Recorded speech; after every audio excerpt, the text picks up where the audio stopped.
From here on in, we work with 4 other letters, and they are quite difficult.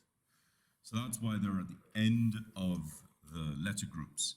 The other reason they're at the end of the letter groups is because some of the parts of these letters are slightly different to the base strokes that we saw. So it requires you looking at the base strokes in a slightly different aspect.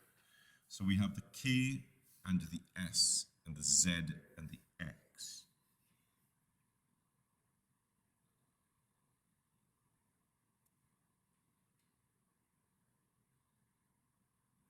K and the S and the Z and the X.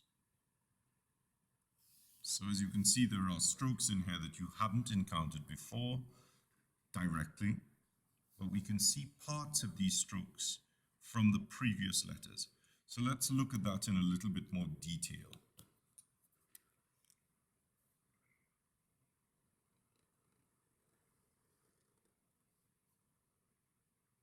Up and in. Take the next stroke from here. So notice I've gone up and down and out and back. I didn't just do that, because by making a little turn and down and a little turn, it creates a little bit of openness here and here, as opposed to producing a really solid line, because a diagonal line with a broad edge nib will always produce the thickest stroke at this point, and you want the stroke to be a little bit lighter. So the S, remember, go back and under and down and back and stop and back. So that gives us a shape that looks something like this, where the balance is over this stem. This stem is not a straight line. It moves ever so gently. So think of it going one and around and back and around.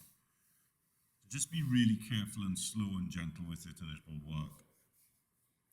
The Z we have up and back.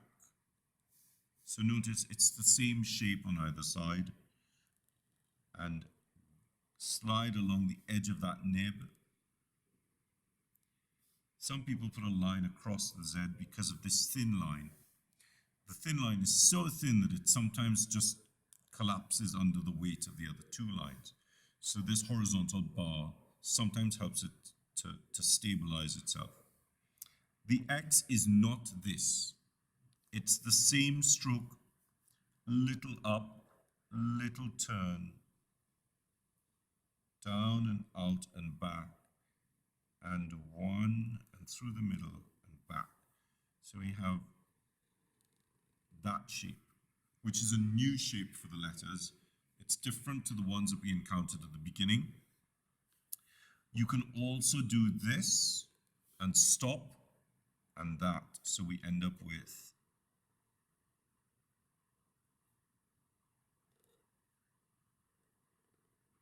that.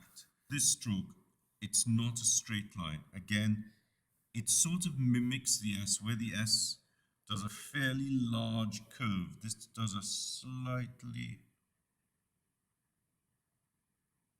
diminished curve.